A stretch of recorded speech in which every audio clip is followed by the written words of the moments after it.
محمد وعلى آله وأصحابه وأزواجه وذرياته وأتباعه وبارك وسلم تسليما كثيرا كثيرا. أعوذ بالله من الشيطان الرجيم. بسم الله الرحمن الرحيم. هو الذي بعث في الأميين رسولا منهم يتلو عليهم آياته ويزكيهم ويعلمهم الكتاب والحكمة وإن كانوا من قبل لفي ضلال مبين. قال النبي صلى الله عليه وسلم: خيركم من تعلم القرآن وعلمه. صدق الله مولانا العظيم وصدق رسوله النبي الكريم. تمام حضرات ایک دفعہ درود پاک پڑھ لیں. اللہم صلی علی محمد وعلی آل محمد کما صلیت علی ابراہیم وعلی آل ابراہیم انک حمید مجید. اللہم بارک علی محمد وعلی آل محمد کما بارکت علی ابراہیم وعلی آل ابراہیم انک حمید مجید. میرے نہایت قابل احترام علماء کرام، خصوصاً ہمارے بڑے بزرگ یہاں تشریف فرما ہے، اور ان کی موجودگی میں ان کی دعا کی برکت سے بڑی مختصر گفتگو میں کرنا چاہتا ہوں. ویسے تمہیدی طور پر تو یہ ہے کہ ہم جہاں بھی جاتے ہیں نا، یہ سپیکر ہمارے ٹھیک نہیں ہوتے، نہ گھڑیاں ٹھیک ہوتی ہیں نہ سپیکر. یہ پیچھے رکھی ہوئی ہے، یہ آپ دیکھ سکتے ہیں ٹائم، میں نہیں دیکھ سکتا. تو میں جہاں جاتا ہوں نا، میں ان سے کہہ رہا تھا کہ جیسے کسی کی چڑ ہوتی ہے نا، چھیڑ پہ جاؤنی، تو وہ مسجد میں 4 گھڑیاں لگی ہوئی ہیں، ساری بند ہیں، تو وہ پھر وقت کی پابندی بھی نہیں ہو سکتی. ہاں جی، بس ٹھیک ہے، آواز آ رہی ہے نا جی، بس ٹھیک ہے. وہ کل بھی مسجد گیا میں، جو نال تے وہ گھڑی تے 1:30 بجے ہویا جی، اب 1:45 وہ ٹوری نہیں اگے. میں کہ میاں چندہ کر گندے ہیں، کوئی سیل پوا دینے ہیں تو. خیر، یہ تو تفنن طبع کے لیے آپ سے 2-3 باتیں ایسی عرض کر دی کہ کچھ طبیعت آپ کی کھل جائے. مسجد، مدرسہ، دین کا کام، یہ دین والوں سے تعلق لازم و ملزوم چیزیں ہیں. مسجد ہے تو اذان بھی ہوگی، نماز بھی ہوگی. مسجد ہے تو اس میں قرآن کی تعلیم بھی ہوگی. تو مسجد ہے تو اس میں دین والے بھی آئیں گے، دین کی باتیں بھی ہوں گی. تو اسی کام کے لیے ہے مسجد. اللہ کی عبادت کی جائے، اللہ کے حکم سنائے جائیں، اللہ کے نبی صلی اللہ علیہ وسلم ان کے فرمان سنائے جائیں، اللہ کی مخلوق کو نبی پاک صلی اللہ علیہ وسلم کی سنتوں کی طرف متوجہ کیا جائے. تو یہ مسجد کے مقاصد ہے، اور مسجد قیامت تک ہے. جو بن گئی بس بن گئی. تو جس نے مسجد میں حصہ ڈالا، صدقہ جاریہ ہے. یہ قیامت کو مسجد گواہی دے گی کہ یہاں اس نے نماز پڑھی تھی، یہاں اس نے اپنا مال خرچ کیا تھا، یہاں اس نے اپنا وقت جو ہے اس کو خرچ کیا تھا، یہاں اس نے بیٹھ کے اللہ کی مخلوق کو دین بتایا تھا، دین سکھایا تھا. تو مسلمانوں کی جو سرگرمیاں ہیں، ایمانی سرگرمیاں، اس کا مرکز مسجد ہے. آپ، ہمارا قصور یہ ہے کہ مجھ سمیت ہم سب مسلمان حضور صلی اللہ علیہ وسلم کی سیرت نہیں پڑھتے. ہم سیرت پڑھیں نا تو ہمارا ایمان بھی مضبوط ہوگا، اعمال بھی ٹھیک ہو جائیں گے. ہمارے رویے بھی ٹھیک ہو جائیں گے ایک دوسرے کے ساتھ، ہمارے اندر اخلاق پیدا ہو جائیں گے، جس کے لیے حضور صلی اللہ علیہ وسلم فرماتے ہیں انما بعثت لاتمم مکارم الاخلاق، میں تمہارے اخلاق جو ہیں ان کو مکمل کرنے کے لیے اس دنیا میں بھیجا گیا ہوں۔ تو یہ مسجد کے مقاصد ہیں، مسجد کے لوازمات ہیں۔ ہم سیرت کو پڑھیں نا تو حضور صلی اللہ علیہ وسلم نے دار ارقم میں نمازیں شروع کر دی تھی، اگر بیت اللہ میں نہیں جانے دیا، کافروں نے مشرکوں نے روک دیا، تو حضور خاتم النبیین رحمت للعالمین سب کہیں صلی اللہ علیہ وسلم، آپ نے دار ارقم کو مرکز بنایا۔ دار ارقم حضرت ارقم صحابیہ، انہوں نے اپنا مکان وقف کر دیا۔ دیکھیں یہ بھی روایت پرانی ہے، ہم پیچھے جائیں گے تو دین ملتا جائے گا، آگے دوڑیں گے تو دین ہاتھ سے چھوٹتا جائے گا۔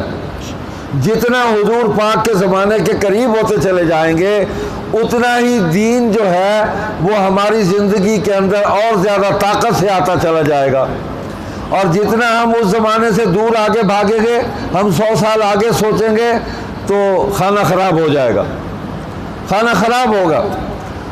تو دار ارقم مرکز بنا۔ دار ارقم میں حضور صلی اللہ علیہ وسلم نمازیں بھی پڑھتے تھے، دار ارقم میں حضور صلی اللہ علیہ وسلم دین کی دعوت بھی دیتے تھے، دار ارقم میں حضور صلی اللہ علیہ وسلم قرآن کریم کی تلاوت بھی فرماتے تھے، دار ارقم میں حضور صلی اللہ علیہ وسلم قرآن کی تعلیم اور تشریح اور اس کی تفسیر بھی فرماتے تھے۔ دار ارقم میں ہی تو آئے حضرت عمر مسلمان ہوئے، دار ارقم میں ہی تو حضرت عثمان آئے مسلمان ہوئے۔ تو یہ مرکز تھا عبادت کا بھی، تعلیم اور تربیت کا بھی۔ اور اس صحابی نے، حضرت ارقم نے تحریر لکھی کہ یہ مکان میں اللہ کے لیے وقف کرتا ہوں، میرے مرنے کے بعد کوئی وارث نہیں ہے اس کا، یہ اب اللہ کی ملکیت ہے، اب بس یہ اللہ کے نبی کے سپرد کر دیا، اللہ جانے اللہ کا نبی جانے۔ تو وہ مکان کہتے ہیں جو لوگ تاریخ کی تحقیق کرتے ہیں وہاں پرانے ہمارے سعودی عرب میں مکہ کے حوالے سے، کہ وہ مکان اب مطاف کے اندر آ گیا، یعنی اس پر آج طواف ہو رہا ہے۔ جب اللہ کے سپرد کر دیا، اللہ کو دے دیا، تو اللہ نے پھر کسی اور طرف جانے نہیں دیا اس کو، کہ یہی رہے گا، حرم کے اندر رہے گا، اس پر طواف ہوتا رہے گا۔ تو حضرت ابوبکر صدیق رضی اللہ تعالیٰ عنہ جب حرم میں نہیں جانے دیا تو گھر میں مسجد بنا لی، پہلی مسجد بنائی کہ نماز تو پڑھنی ہے، اس جگہ کو خاص کر لیا۔ تو کہنا یہ چاہتا ہوں، یہ مسجد ہم حضور صلی اللہ علیہ وسلم کی سیرت کو ہم پڑھیں نا، حضور جب مکہ سے ہجرت کر کے مدینہ آئے تو پھر مسجد نبوی، پھر اصحاب صفہ وہ چبوترا بنا ہوا وہاں بیٹھے ہیں حضور کے انتظار میں، حضور تشریف لائیں، وہی آ گئی تو حضور نے تلاوت کر دی کہ یہ آیات آئی ہیں، حضور کبھی نہیں بھولے۔ جو آیتیں آئیں حضور نے جو ہی وہی مکمل ہوئی فوراً آیتیں سنا دی۔ یہ شان نبوت ہے، شان نبی ہے، نبی وہی نہیں بھولتے، ویسے ہی پوری کی پوری سنا دی۔ اللہ پاک نے فرمایا ہمارا ذمہ ہے، ہم آپ کو یاد کرائیں گے۔ لا تحرک به لسانک لتعجل به ان علینا جمعہ وقرآنہ فاذا قرأناہ فاتبع قرآنہ ثم ان علینا بیانہ۔ یہ ساری صفتیں ہم دیں گے، ہم حفاظت کریں گے، ہم آپ کی زبان پر اس کو چلائیں گے، ہم آپ کو بیان کی قوت بھی دیں گے۔ تو حضور نے قرآن بھی سنایا، قرآن کی تشریح بھی کی، قرآن کی تفسیر بھی کی، قرآن کے علوم بھی صحابہ کو بتائے۔ حضور نے کوئی چیز چھپائی نہیں ہے، قرآن کا کوئی علم باقی نہیں رہا جو حضور صحابہ کو منتقل نہ کر کے گئے ہو۔ تو اسی مسجد میں نمازیں بھی تھیں، تعلیم بھی تھی، تلاوت بھی تھی، تزکیہ بھی تھا، تربیت بھی تھی، اخلاق بھی سکھائے جا رہے ہیں، وہی نکاح ہو رہے ہیں، وہی جنازہ ہو رہا ہے۔ ہماری خوشی اور غمی اس کا مرکز مسجد، اسی مسجد میں عدالت لگی ہے، عدالت نبوی، اسی مسجد میں فیصلے ہوئے ہیں۔ تو اللہ کے گھر میں بیٹھ کے زندگی کے سارے اجتماعی جو امور ہیں ان کو حضور صلی اللہ علیہ وسلم نے طے فرمایا۔ خلفائے راشدین نے رضی اللہ عنہم ورضوا عنہ، انہوں نے حضور کی اتباع میں حضور کے بعد مسجد ہی کو مرکز بنایا، اسی لیے کامیاب ہوئے۔ اگر وہ مسجد سے باہر نکل جاتے تو ناکام ہو جاتے. آج ہم مسجد سے باہر نکلے ہیں, ہم نے زندگی کے زیادہ کام جو ہیں غمی خوشی کے وہ مسجد سے باہر ہم نے نکال دیے, اس لیے نقصان ہو رہا ہے. برکت ختم ہوگی. نکاح مسجد میں ہو, دیکھو نکاح میں کتنی برکت ہوتی ہے. ہاں, یہ روز آتے ہیں طلاق ہو گئی, یہ ہو گیا, وہ ہو گیا. تو برکت ہوگی جب اللہ کے گھر میں بیٹھ کے ہم عہد و اقرار کریں گے, ہم اللہ کے گھر میں بیٹھ کے اس نکاح کو قبول کریں گے تو اس کی برکت ہوگی, وہ رحمت ہوگی, زندگی میں ساتھ خوشیاں لے کے چلیں گے. جی تو مسجد کے باہر اب تو جنازگاہ بھی بن گئی ہیں, ٹھیک ہے, وہ بھی مسجد ہی ہے. تو یہاں مدرسہ بنایا انہوں نے, شروع کیا. حضرت مولانا باز گل صاحب, یہ پرانے ملک باز صاحب یہاں موجود ہوتے تھے, ان کو دیکھتے تھے. یہ ضعیفی ہے, ان کی جوانی کو دیکھیں نا تو کس طرح یہ گرجتے تھے, برستے تھے, اور آپ نے کتنا نفع اٹھایا. ان کو سننے اور دیکھنے والے بھی آج بڑھاپے میں قدم رکھ گئے ہیں. تو ان حضرات نے ایک خدمت کی ہے آپ کی. قرآن کے بغیر ہماری زندگی بیکار ہے, قرآن کی تعلیم کے بغیر. اچھا, اگر ہم اس کی نہیں کریں گے نا خدمت قرآن کی, یہ ہے تو اللہ کی توفیق سے, اللہ سے مانگتے رہیں کہ اللہ ہمیں قرآن سے وابستہ رکھے. تو اللہ محتاج نہیں ہے, اللہ کو کوئی پرواہ نہیں ہے. چھوٹے چھوٹے محلوں میں, گلیوں میں, کونوں خدروں میں, چھوٹے چھوٹے کمروں میں لوگ بیٹھ کے قرآن پڑھ رہے ہیں, قرآن پڑھا رہے ہیں. ایسا عالی شان کام ہو رہا ہے, میں اور آپ سوچ بھی نہیں سکتے. لیکن یہ فکر کی بات ہے. آج ہم قرآن پڑھائیں گے نا تو یہ بچے کل ہمارے لیے صدقہ جاریہ بن جائیں گے, والدین کے لیے بھی, استاد کے لیے بھی. اور جو اس کام میں تعاون کر رہے ہیں, فکر مندی کر رہے ہیں, ان کے لیے بھی. نام بھی اچھا رکھا, مدرسہ خلفائے راشدین. تو خلفائے راشدین نے قرآن حضور سے سنا, حضور کی نگرانی میں حضور سے قرآن کو سمجھا, اور حضور کی نگرانی میں قرآن پر عمل کیا, اور اللہ نے ان کے عمل پر مہر لگا دی, اور ان کے لیے جنت کا اعلان کر دیا تمام صحابہ کے لیے. میری اس بات پر غور کرنا, تمام صحابہ کے لیے. وَكُلًّا وَعَدَ اللَّهُ الْحُسْنَى, ختم ہوگی بات. اس میں کوئی یہ نہیں ہے کہ اس کو نکال کے باہر رکھ دو, اس کو نکال کے ادھر بٹھا دو, اس کو وہاں سے نکال دو, اس کو یہاں سے نکال دو. نہیں, وَكُلًّا وَعَدَ اللَّهُ الْحُسْنَى رضی اللہ عنہم ورضوا عنہ. معاملہ صاف ہو گیا کہ اللہ فرماتے ہیں کہ میں ان سے راضی ہو گیا, یا مجھ سے راضی ہو گیا, میرا انہاں دا کھاتا ہی بند ہو گیا, نیکیاں ساریاں جمع ہو گئیاں, مغفرت اعلان ہو گیا, گل مک گئی. 450 آیتیں ہیں جو صحابہ کی منقبت میں آئی ہیں. اس امت کی ابتدا صحابہ سے ہوئی ہے. خیر امت کا اصل مصداق صحابہ ہے. انہوں نے دین کی دعوت دی, انہوں نے اللہ کی مخلوق میں خیر کو بانٹا. اب صحابہ کس کو دیکھتے تھے؟ حضور کو دیکھتے تھے. صحابہ نے دین کس سے سیکھا؟ حضور سے. قرآن کس سے سنا؟ حضور سے. یتلو علیہم آیاتی, حضور نے ان پر تلاوت کی ہے.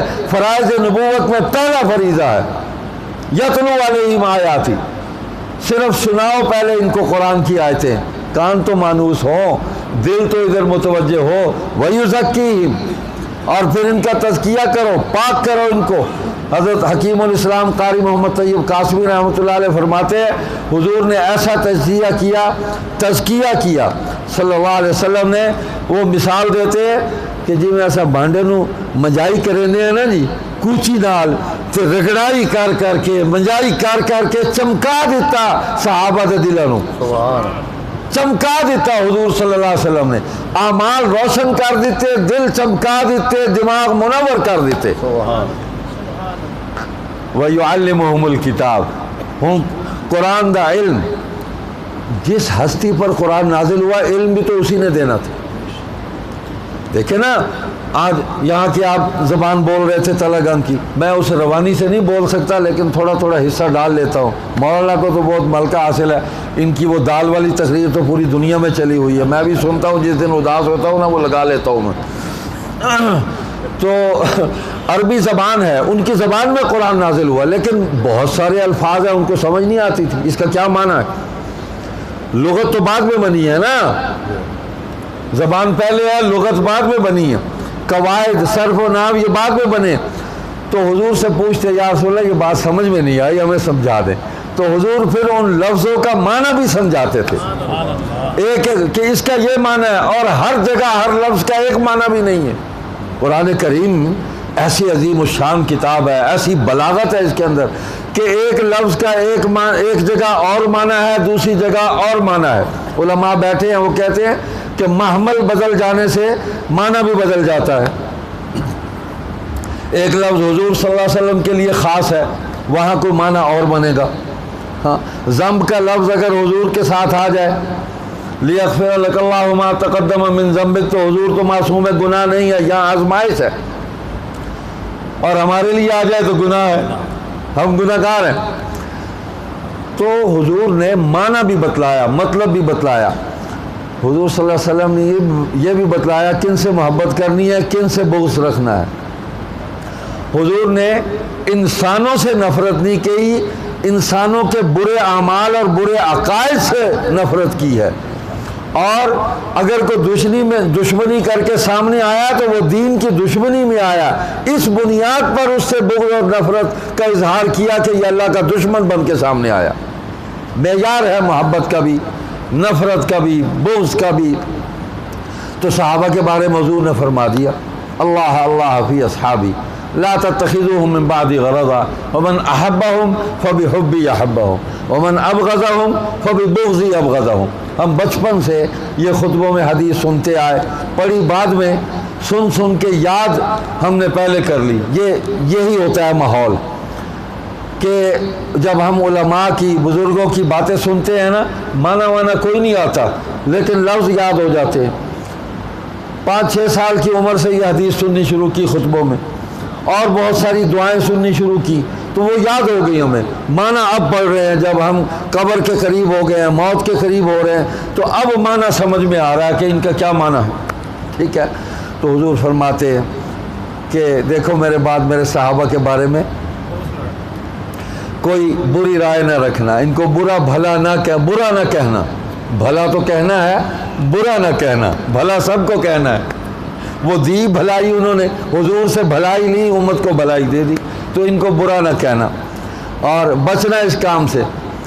اور ان سے محبت کرنا, ان سے جو محبت کرتا ہے نا وہ میری محبت کی وجہ سے ان سے محبت کرتا ہے کہ یہ حضور کے ساتھی ہیں, حضور کے محبوب ہے اس لیے محبت کرتا ہے. اور جو ان سے بغض رکھتا ہے وہ میرے بغض کی وجہ سے بغض رکھتا ہے, یعنی جس کو حضور سے بغض ہے وہ صحابہ سے بھی بغض کرے گا. حضور ساری باتیں بتا گئے, جب دین مکمل ہوا تو بات تو کوئی بھی نہیں چھوڑی, ساری باتیں بتا گئے. اس دین نے قیامت تک رہنا ہے, تو اگر مکمل نہیں ہے تو پھر آج ہم ادھر ادھر دیکھیں گے.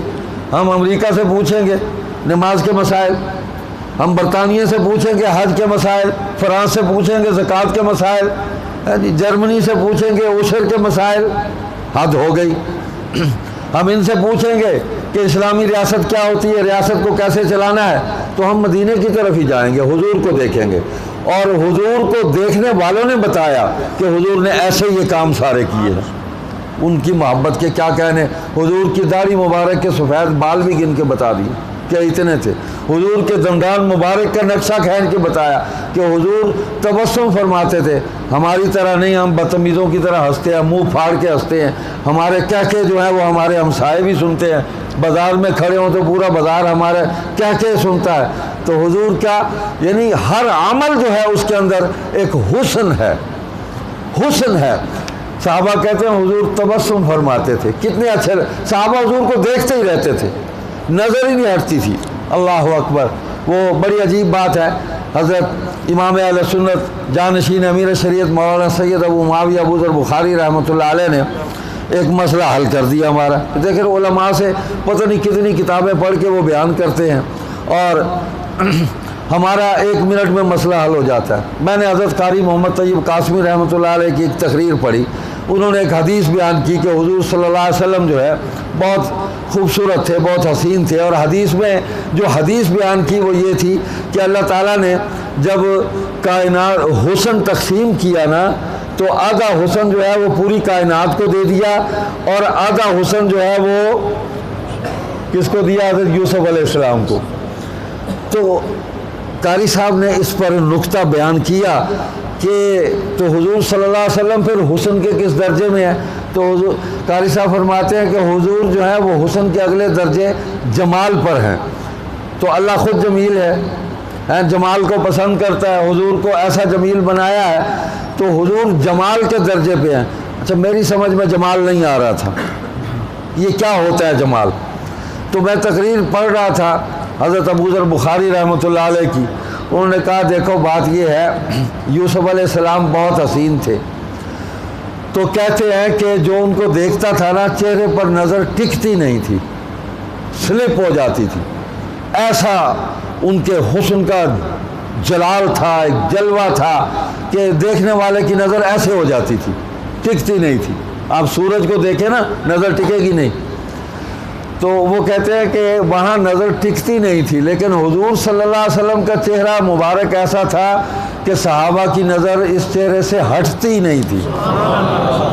تو جمال سمجھ میں آ گیا کہ وہ صحابہ دیکھتے ہی رہتے تھے۔ وہ عبداللہ ذوالبجادین اس راستے میں بیٹھے ہوتے تھے، حضور حجرہ مبارک سے باہر نکلے تو روتے رہتے تھے حضور کے انتظار میں، روتے رہتے تھے، ہجرت کر کے آئے مکہ سے کہ حضور کب باہر نکلتے ہیں، حضور کو میں دیکھوں اور میں اپنی آنکھیں ٹھنڈی کر لوں، تو روتے رہتے تھے حضور کے فراق میں۔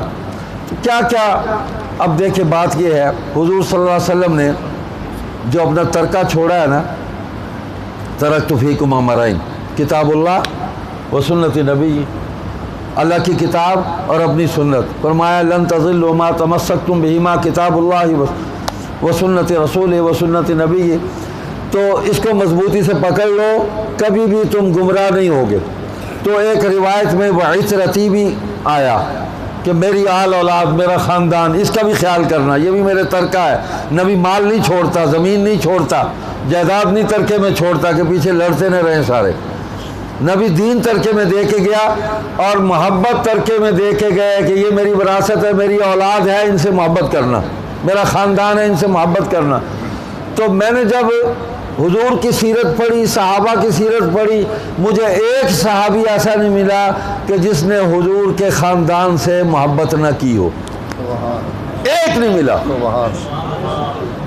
حضور کی ازواج مطہرات امہات المومنین، صحابہ سر جھکا کے وہاں بیٹھتے تھے اماں کے سامنے۔ حضور کی بیٹیاں تین تو حضور صلی اللہ علیہ وسلم کے عہد میں، آپ کی حیات مبارک میں فوت ہو گئی، تو صحابہ اس وقت بھی ان کا ویسے ہی احترام کرتے تھے، ویسے ہی محبت کرتے تھے جیسے حضور کا حکم تھا۔ حضور کو دیکھتے تھے کہ حضور کتنے ان پہ فدا ہے۔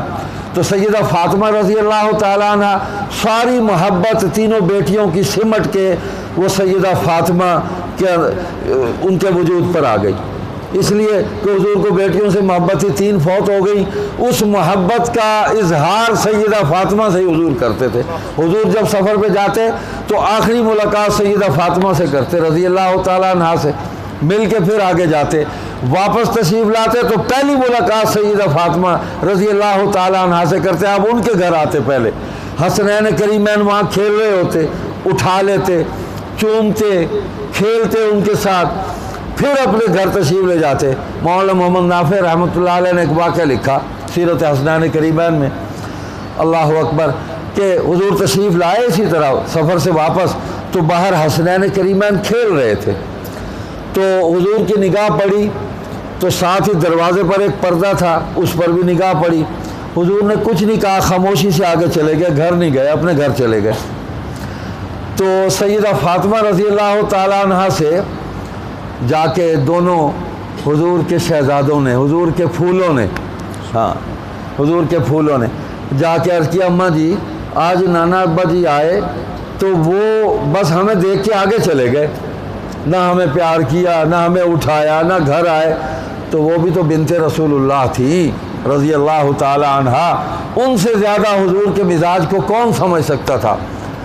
تو فرمانے لگی، بیٹا مجھے بات سمجھ میں آ گئی، دو باتیں ہیں، ایک تو دروازے پر جو کپڑا لٹکا ہوا ہے اس پر مورتیاں بنی ہوئی ہیں، یہ کسی نے بھیجا، تحفتاً لگا دیا ہم نے، اور دوسرا تمہارے ہاتھوں میں کڑے ہیں، چاندی کے کڑے ہیں، وہ کسی نے محبت کا اظہار کیا، جیسے آج کل ہم پیروں فقیروں کے ساتھ لوگ محبت کا اظہار کرتے ہیں، پیروں کے صاحبزادوں کے ساتھ، مطلب جو مرضی کھلا دیا، جو مرضی پہنا دیا، جدھر مرضی چلا دیا، یہی کچھ کرتے ہمارے ساتھ.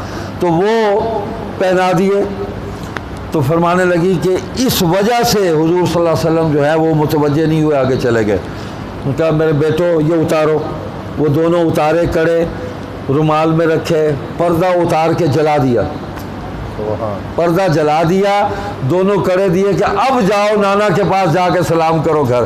تو جب وہ گئے نا دروازے سے داخل ہوئے تو حضور نے دیکھا, اللہ حضور کی نگاہ یہاں پڑی تو حضور خوش ہو گئے. حضور نے دونوں کو سینے سے لگا لیا اور انہوں نے پیش کیا یا نانا جی یہ اماں نے یہ دے دی ہیں اتار کے آپ کو. حضور نے حضرت صوبان کو بلایا رضی اللہ عنہ کہ ادھر آؤ, یہ تم لے جاؤ. فرمایا یہ میرے لیے اور میری آل کے لیے یہ چیزیں جائز نہیں ہیں, یہ ہمیں اچھی نہیں لگتی, یہ ہماری شان کے خلاف ہیں یہ چیزیں. تو وہ حضرت صوبان نے بھی نہیں پہنی ہوگی نا, کسی صحابی نے کوئی کڑا شڑا نہیں پہنا. ہاں تو انہوں نے بھی اس کو خرچ کیا ہوگا, چاندی تھی. تو حضور محبت فرماتے تھے. حضور تشریف فرمایا, یہ حدیث عام بیان کرتے ہیں ہمارے حضرات کہ حسنین کریمین حضور خطبہ دے رہے ہیں, وہ تشریف لائے. وہ بھی یہاں بھی محبت اس لیے ساری جمع ہوگی, حضور کے 3 بیٹے فوت ہو گئے. تو حضور کہتے تھے یہ میرے بیٹے ہیں. وہ بھائی نانا نواسوں کو بیٹا ہی کہتا ہے, دادا پوتوں کو بیٹا ہی کہتا ہے. تو فرمائے میرے بیٹے ہیں, بلکہ وہ حدیث بڑی کمال ہے, یا اللہ یہ میرے بیٹے ہیں, دونوں بیٹھے ہیں, یہ میری بیٹی کے بیٹے ہیں. یا اللہ میں ان سے بڑی محبت کرتا ہوں, یا اللہ تو ان سے محبت فرما, میں تو کرتا ہی ہوں, تو بھی ان سے محبت فرما. اور اے اللہ جو ان سے محبت کرے تو ان سے بھی محبت فرما. تو بات تو ختم ہو گئی. اب جن کے دل میں حسن و حسین رضی اللہ عنہما, سیدہ فاطمہ یا خاندان رسول اور اہل بیت عظام, ہم تو بہت گناہگار ہیں, وہی تھے. اللہ ہمیں ان کے نقش قدم پر چلنے کی توفیق عطا فرمائے. ہاں یہ ضرور یہ شرف حاصل ہے کہ وہ خون ہمارے وجود میں ہے, الحمدللہ خون پاک ہے ہمارے وجود میں. تو حضور نے ان سے محبت کی, بے پناہ محبت کی. جو ان سے بغض رکھے گا حضور کی محبت سے محروم, اللہ کی محبت سے محروم, جنت سے محروم. معاملہ ختم ہے بھائی. اچھا تشریف لائے تو حضور ممبر سے اتر گئے. وہ چھوٹے چھوٹے تھے, گرتے پڑتے تھے. قمیصانی احمرانی, سرخ قمیصیں دونوں نے پہنی ہوئی تھی. یہی الفاظ ہیں. مشکات شریف میں بھی حدیث ہے, یہ ابو داؤد شریف میں بھی ہے غالباً. تو وہ حضور ممبر سے اترے, وہ ایسے گر رہے تھے جیسے آپ کو بچہ آئے تو کسی کے کندھے پہ ہاتھ رکھے گا, ادھر رکھے گا, راستہ بناتے ہوئے یہاں. تو حضور خود آگے بڑھے, دونوں کو اٹھا لیا, سامنے بٹھا لیا, اور پھر یہ آیت پڑھی, صدق اللہ العظیم, انما اموالکم و اولادکم فتنہ. اللہ نے سچ فرمایا ہے کہ مال اور اولاد آزمائش ہے.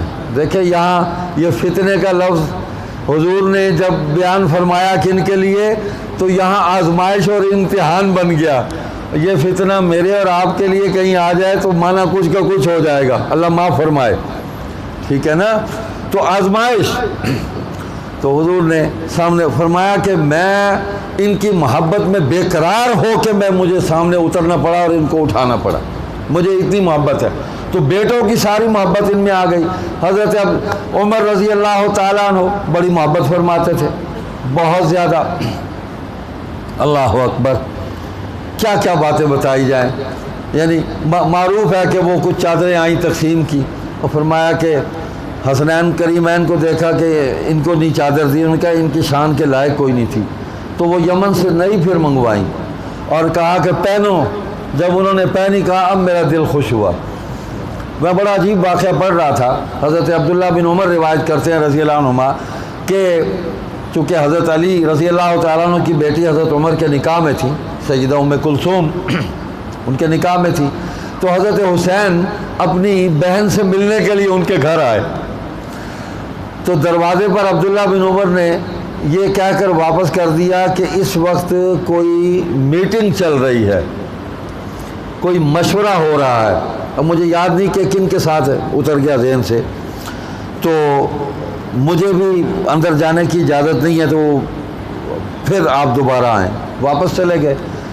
تو جب ملاقات ہوئی دوبارہ سیدنا حسین رضی اللہ تعالیٰ عنہ سے، تو حضرت عمر نے فرمایا میں نے تو تمہیں کہا تھا کہ مجھے کبھی کبھی آ کے مل لیا کرو، میں تمہیں دیکھتا ہوں، یعنی ان کو دیکھ کے حضور کو دیکھتے تھے، وہ ان کے اندر حضور کی جھلک دیکھتے تھے، حضور کو یاد کرتے تھے۔ آج بھی بڑی عمر کے لوگ اپنے نواسوں پوتوں کو دیکھتے ہیں نا، تو وہ بڑوں کو یاد کرتے ہیں، پھر وہ کہتے ہیں کہ اس میں فلاں کی جھلک ہے، نسبت ہوتی ہے۔ تو انہوں نے عرض کیا امیر المومنین میں اس لیے واپس چلا گیا، مجھے عبداللہ نے کہا آپ کے بیٹے نے کہ مصروف ہے تو ملاقات نہیں ہو سکتی۔ فرمایا یہ تم نے کیا کہا، تم عبداللہ بن عمر سے بڑھ کر ہو، اس کو اجازت نہیں، تمہیں تو اجازت ہے، تمہیں پوچھنے کی کیا ضرورت تھی۔ اور اگلا جملہ جو فرمایا، ہم آج جس مقام پر بیٹھے ہیں، میں جہاں بیٹھا ہوا ہوں، یہ آپ کی وجہ سے، آپ کی برکت سے میں یہاں پہنچا ہوں۔ یہ حضرت عمر فرما رہے ہیں جن کے بچوں برابر ہیں۔ حضرت عبداللہ بن عمر ہی فرماتے ہیں حضور نے فرمایا کہ یہ میرے پھول ہیں، کل میں وہاں تقریر کر رہا تھا تو آگے پھول کاغذی پڑے ہوئے تھے، میں نے کہا یہ بھی پھول ہے، خوشبو ہے ان میں؟ انہوں نے کہا نہیں ہے۔ تو میں نے کہا دیکھو آگے تصدیق ہوتی ہے۔ حضرت انس رضی اللہ تعالیٰ عنہ فرماتے ہیں کہ حضور صلی اللہ علیہ وسلم حسن و حسین کو چومتے بھی تھے، سونگھتے بھی تھے۔ او بھائی جنت کے پھول ہیں تو اس میں خوشبو آنی ہی آنی ہے، حضور کا خون ہے، خوشبو آنی ہی آنی ہے اس میں۔ اللہ اکبر۔ تو صحابہ سب نے محبت کی ہے۔ ایک مثال مجھے نہیں ملی کہ کسی نے حسنین کریمین سے، سیدہ فاطمہ سے، سیدنا علی سے رضی اللہ عنہ ورضا، سیدنا عباس سے، سیدنا عبداللہ بن عباس سے، ان سے نفرت کی ہو۔ ان کے ساتھ حضرت عباس سے تو دعائیں کرواتے تھے حضرت عمر، وہ کہتے تھے کہ آپ رسول اللہ کے چچا ہیں، آپ دعا کریں، اور وہ توسل اختیار کرتے تھے، وسیلہ بناتے تھے کہ آپ دعا کریں، حضور کے چچا ہیں، حضور کا جو قرب آپ کو حاصل ہے اللہ بارش برسا دے گا، اللہ قحط دور کر دے گا۔ لوگوں کو کہتے تھے دعا کرواؤ حضرت عباس سے۔ تو یہ تاریخ کو پڑھ کے ہم صحابہ سے دور ہو گئے، اہل بیت سے دور ہو گئے۔ او بھائی اہل بیت بھی تو صحابہ ہی ہیں، کیا حسن اور حسین صحابی نہیں ہیں؟ اصل تو مقام ہی یہی ہے کہ وہ مقام صحابیت پر فائز ہیں۔ حضور کو شعور سے دیکھا، چاہے 2 باتیں بتائیں، 3 بتائیں، جو بتائیں حضور سے سن کے بتا دی، تو حدیث تو روایت ہو گئی۔ حضور کو نماز پڑھتے دیکھا، حضور سے باتیں سنی، حضور کو صدقہ خیرات کرتے دیکھا، حضور کے اعمال کو دیکھا، ویسے ہی بتا دیا۔ حضرت حسن فرماتے ہیں کہ مجھے فرمایا حضور صلی اللہ علیہ وسلم نے کہ ہر نماز کے بعد بیٹا ایک دفعہ آیت الکرسی پڑھ لیا کرو، اگلی نماز تک اللہ کی حفاظت میں آ جاؤ گے۔ اچھا میں جب بھی پڑھتا ہوں کوشش کرتا ہوں تو اس منظر کو میں اپنے تصور میں فوراً لے آتا ہوں کہ حضور صلی اللہ علیہ وسلم نے حضرت حسن کو رضی اللہ تعالیٰ عنہ کو جب یہ فرمایا تو بات تو حضور نے سچی فرمائی، حضور کی کوئی بات بھی غلط نہیں ہے، ساری باتیں سچی ہیں، تو اگلی نماز تک تو میں حفاظت میں آ گیا۔ میں اس یقین کے ساتھ پڑھتا ہوں کہ اپنے نواسے کو یہ فرمایا۔ حضور فرما رہے ہیں سیدہ شباب اہل الجنہ الحسن والحسین، ٹھیک ہے نا، یہ جنت کے نوجوانوں کے سردار ہیں۔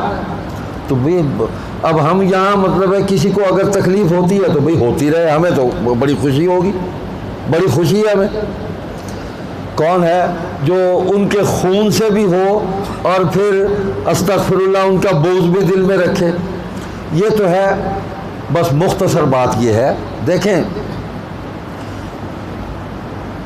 کسی آدمی کو ذلیل اور رسوا نہیں کرنا چاہیے، یہ مسلمان کا حق ہے کہ کسی دوسرے مسلمان کو ذلیل نہ کرے، کسی مسلمان پر تہمت نہیں لگانی چاہیے، یہ حقوق ہیں مسلمانوں کے، جھوٹ نہیں باندھنا چاہیے کسی پر، حق تلفی نہیں کرنی چاہیے، ٹھیک ہے۔ اب بات ایسی ہے کہ میں اس کو مسجد میں کہہ نہیں سکتا،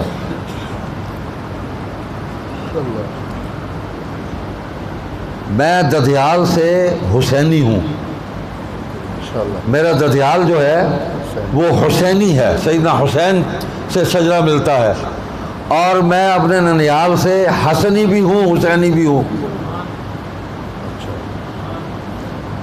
میں اپنے ننیال کی طرف سے حسنی بھی ہوں حسینی بھی ہوں۔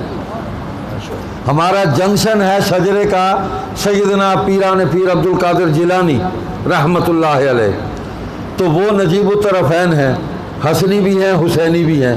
وہاں سے آگے چلا کام، میں اس گھر میں پیدا ہو گیا، اللہ نے مجھے یہ عزت دی، میں اس کو سنبھال لوں تو اس کا شکر ادا کروں گا اس کی توفیق سے۔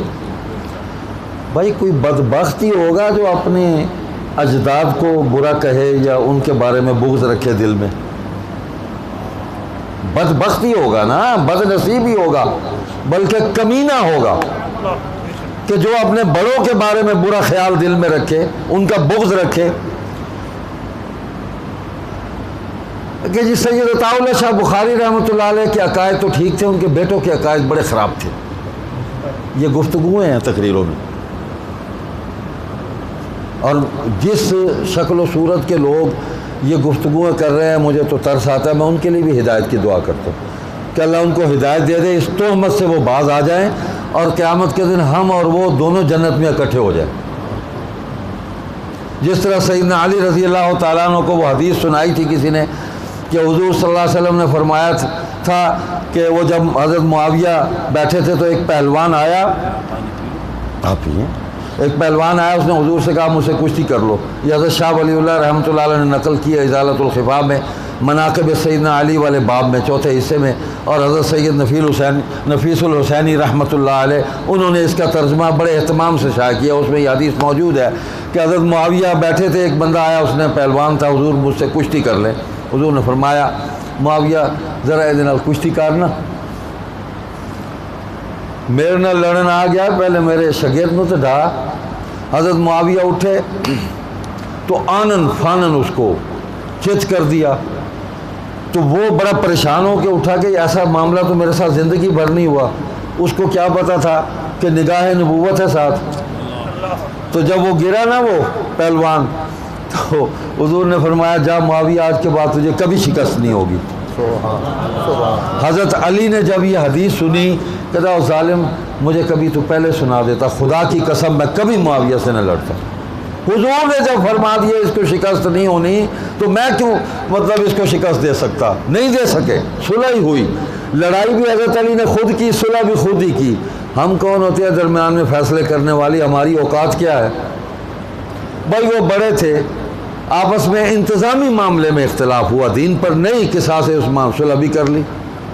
تو حضرت علی نے پھر آیت پڑھی اعوذ باللہ من الشیطان الرجیم ونزعنا ما فی صدورہم من غل اخوانا علی سرر متقابلین۔ یہ اہل جنت کا نقشہ ہے۔ حضرت علی نے یہ آیت پڑھی کہ قیامت کے دن یہ اہل شام اور ہم جنت میں آمنے سامنے تختوں پر بیٹھے ہوں گے، یعنی معاویہ والے بھی اور علی والے بھی، ہم سب جنت میں بیٹھے ہوں گے آمنے سامنے تختوں پر، نہ ان کے دل میں دنیا کا کوئی غصہ ہوگا نہ ہمارے دل میں دنیا کا کوئی شکوہ ہوگا، ہمارے دل پاک ہوں گے۔ بھائی انہوں نے تو معاملہ صاف کر لیے قرآن سے، حدیث سے، سنت سے، ہم ابھی تک خود بھی لڑ رہے ہیں، امت کو بھی لڑا رہے ہیں۔ اللہ ہمیں ہدایت دے۔ تو بھائی عقیدہ سن لو، ہماری محبت اہل بیت سے ہے، اہل بیت سے محبت ہے۔ اہل بیت میں امہات المومنین ہیں، اہل بیت میں بنات طاہرات ہیں، اہل بیت میں ابناء کرام ہیں، اہل بیت میں حضور کے داماد ہیں، ٹھیک ہے نا؟ یہ سارے اہل بیت ہی ہیں جو حضور کے گھر آتے جاتے ہیں۔ حضور کے سسر بھی اہل بیت ہی ہیں، وہ بھی آتے تھے، لیکن اصل مصداق جو ہے وہ امہات المومنین ہے، باقی جو بھی ہے سب وہ اہل بیت ہے، جو بھی بیت گھر ہے۔ اللہ اکبر۔ بس ختم کرتا ہوں بات۔ ہمارے تمام اکابر کا اس پر وہی مسلک تھا، ساری زندگی بیان کیا، ہمیں سنایا اور ہم اسی کو بیان کر رہے ہیں۔ کیا کہ سیدنا معاویہ رضی اللہ تعالیٰ عنہ کے بارے میں جو موقف سیدنا حسن اور سیدنا حسین کا تھا، اور ان سے پہلے سیدنا علی رضی اللہ تعالیٰ عنہ کا تھا، وہی امت کا موقف ہے اور وہی ہمارا موقف ہے۔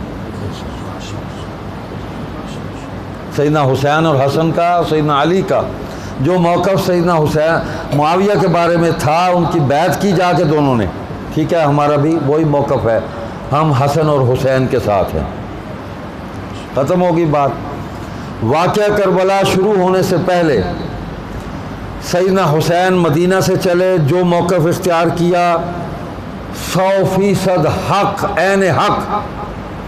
مکہ میں آئے 100% حق، جو موقف وہاں بنایا۔ مکہ سے چلے کوفہ کی طرف، عراق کی طرف، جو موقف اختیار کیا حق۔ راستے میں مسلم بن عقیل کی شہادت کی خبر ملی، وہاں سے موقف تبدیل کیا حق۔ سیدنا حسین کسی ایک مقام پر بھی ناحق نہیں ہے، حق پر ہے، مجتہد ہیں بھائی، صحابی ہیں، نواسہ رسول ہیں، مجتہد ہیں، ہم ان سے زیادہ عقل مند ہیں۔ انہوں نے جو اجتہاد کیا، مجتہد کو اپنا اجتہاد تبدیل کرنے کا بھی حق حاصل ہے، وہ اس مقام کے لوگ ہیں نا، تو وہ حق ہے۔ یہ بات یہاں تک ٹھیک ہو گئی، یعنی حضرت معاویہ کے دور میں حسنین کریمین نے جو موقف اختیار کیا برحق۔ کربلا کے واقعے سے پہلے سیدنا حسین رضی اللہ تعالیٰ نے اپنی شہادت تک جو موقف اختیار کیا برحق، اور کربلا میں جو ان کے ساتھ ہوا، جو وہ ظلم عظیم ہے، اس سے بڑا ظلم دنیا کے اندر کوئی نہیں ہے۔ نبی کی ساری اولاد کو ذبح کر دیا بے دردی سے۔ ایک بچے تھے سیدنا زین العابدین، اللہ تعالیٰ نے اپنے نبی کی آل اولاد کو آگے چلانا تھا، تو ان سے پھر حسینی سلسلہ جو ہے وہ آگے چلا، تو قتل کر دیے۔ جن لوگوں نے جو بھی ہے سیدنا حسین کو قتل کیا، ان کے خاندان کو قتل کیا، وہ اللہ کے ہاں مجرم ہے۔ کیس اس پر چلا کوئی نہیں، ٹرائل ہوا نہیں، ہمیں نہیں پتہ۔ تاریخ میں افراط و تفریط ہے، رتب و یابس ہے، تاریخ لوگوں کی لکھی ہوئی ہے۔ تو کربلا کے بعد جو موقف سیدنا زین العابدین نے اختیار کیا، جو حضرت حسین کے بیٹے ہیں، جو عینی شاہد ہیں، ہم ان کے ساتھ کھڑے۔ کربلا تک ہم حضرت حسین کے ساتھ کھڑے ہیں، کربلا کے بعد حسین کے بیٹے کے ساتھ کھڑے ہیں، سیدنا زین العابدین کے ساتھ برحق، اور سیدنا حسین کی بہن سیدہ زینب کے ساتھ کھڑے ہیں، عینی شاہد۔ سیدنا حسین کی بیٹی سیدہ سکینہ کے ساتھ کھڑے ہیں، عینی شاہدہ ہیں، ٹھیک ہے۔ سیدنا حسین کے باقی جو باقیات کربلا، ہم ان کے ساتھ کھڑے کہ وہ حق پر ہیں۔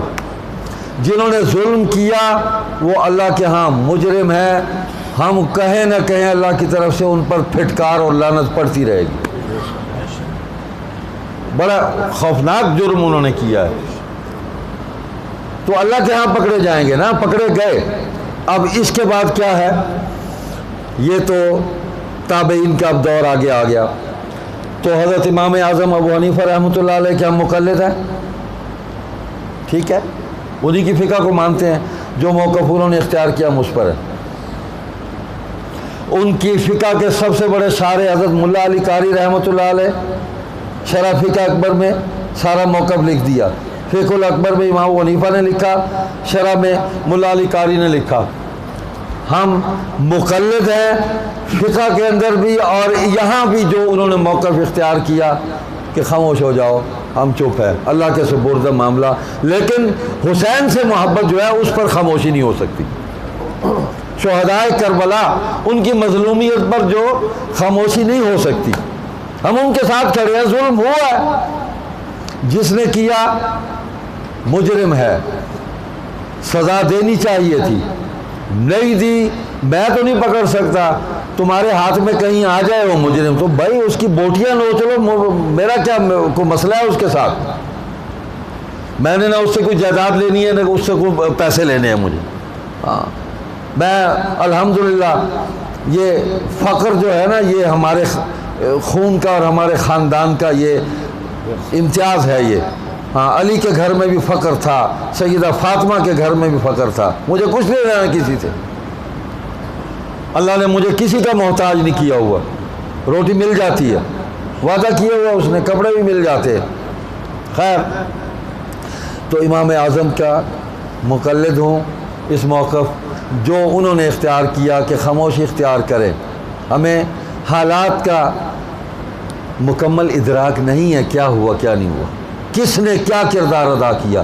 مر گئے ویسے، جن پر الزام لگا وہ سارے قتل ہوئے ہیں، تقریباً سارے قتل ہوئے. اور اس کے بعد آگے چلے جائیں، شارٹ کٹ مارتا ہوں، وقت بہت ہو گیا. کہ علماء دیوبند حضرت مولانا رشید احمد گنگوہی نے جو موقف اختیار کیا فتاوی رشیدیہ میں، ہم اسی کو مانتے ہیں. جو فتویٰ انہوں نے دیا اسی پر مسلک ہے ہمارا. مولانا خلیل احمد سہارنپوری شارح حدیث کے شارح ہیں، ہاں جی، بخاری کا حاشیہ بھی لکھا انہوں نے. جو بات وہ کہتے ہیں سر تسلیم خم ہے، ان کے مسلک پر ہیں. حضرت مولانا سید حسین احمد مدنی جو فرماتے ہیں مکتوبات میں، ان کے مسلک پر ہیں. آگے بڑھتے آئیں اور شارٹ کٹ کرتا ہوں. آج کے عصر حاضر میں شیخ الاسلام مولانا محمد تقی عثمانی دامت برکاتہم نے فتاوی عثمانی میں جو لکھا، ہم اس فتوے پر عمل کرتے ہیں. مولانا رشید احمد لدھیانوی، مفتی رشید احمد، جنہوں نے یہ روزنامہ اسلام شروع کرایا تھا اور یہ جامعۃ الرشید بنا پھر سارا، احسن الفتاویٰ میں جو انہوں نے لکھا اس فتوے پر عامل ہیں. دارالعلوم دیوبند کے فتاویٰ نیٹ پر موجود ہیں، چھپے ہوئے بھی موجود ہیں. جو فتویٰ اس میں دیا، ہم دارالعلوم دیوبند کے فتوے پر ہے. علامہ خالد محمود رحمۃ اللہ علیہ کتنا بڑا آدمی تھا. جو محرم کی 10 راتیں کتاب ان کی زندگی میں چھپی ہے، 10 تقریریں ہیں ان کی مانچسٹر کی. جو موقف انہوں نے اختیار کیا، ہم اس پر ہیں. اب کوئی چوڑا آ کے میں نے آخیا نا کہ بٹ آئی تھنک میں جو کہتا ہوں آپ کو وہی ماننا پڑے گا. میں چوڑیاں دی گلا میں نہیں مانتا. جاہل، چمار، چوڑے، مختون نسب، ان کی باتیں میں نہیں مانتا. کہ جو ہم کہیں وہی الفاظ دہرائیں. تم میری شرائط ایمان میں ہو. میری حسین میرے ایمان کا حصہ ہے. اہل بیت، حسین سے محبت، حسن سے محبت، علی سے محبت، اہل بیت سے محبت، شہداء کربلا سے محبت میرے ایمان کا حصہ ہے.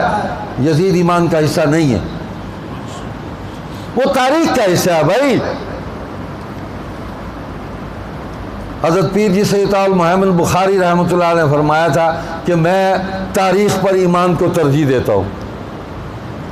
قیامت کے دن فیصلہ ایمان پر ہوگا. یہ اللہ تعالیٰ نے نہیں پوچھنا کہ تم تاریخ تبری پڑھی آئی، یعقوبی پڑھی آئی، البدایہ والنہایہ پڑھی آئی.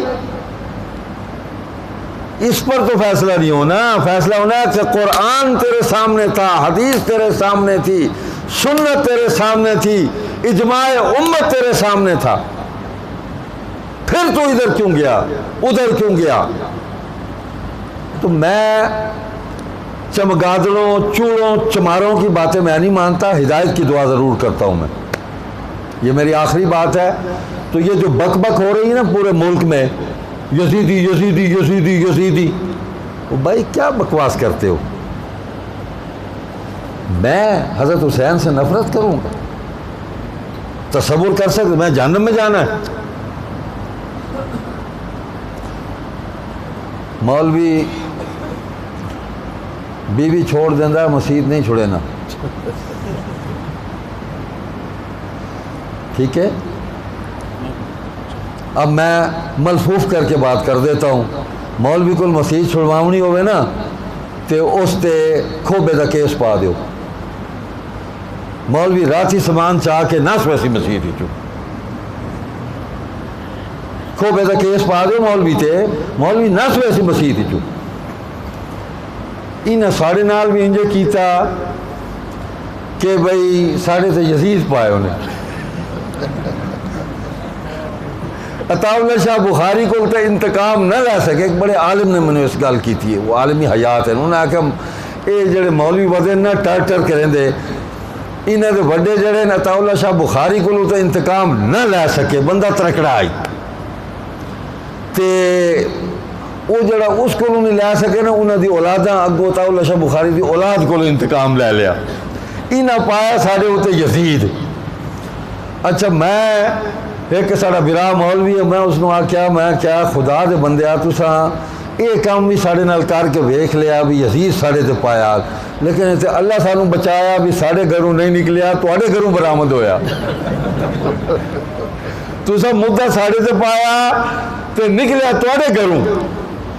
میں کہ رسالے تساں اس کا نام پہ لکھنے ہو, مضمون تساں پہ لکھنے ہو, اس کو گالی تساں پہ کرنے ہو, تریفہ کرنے والے بھی ہو رہے ہیں, گالی کڈن والے بھی ہو رہے ہیں. اساں تے نہ تریفہ کرنے ہیں نہ گالی کڈنے ہیں. اساں تے امام ابو حنیفہ دے مسلک تے کھلے ہیں.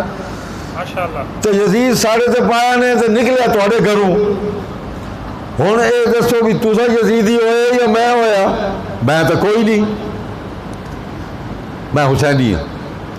امیر شریعت سید عطا اللہ شاہ بخاری رحمۃ اللہ علیہ کسے آکھیا پاکستان بن گیا بھائی شاہ جی ہوں تساں چپ ہو. انہیں آکھیا میں انگریز دے دور حسینی سنت عمل کیتا تے ہون پاکستان بن گیا, ہون میں بڑے برا دی امام حسن دی سنت پہ عمل کرے نا.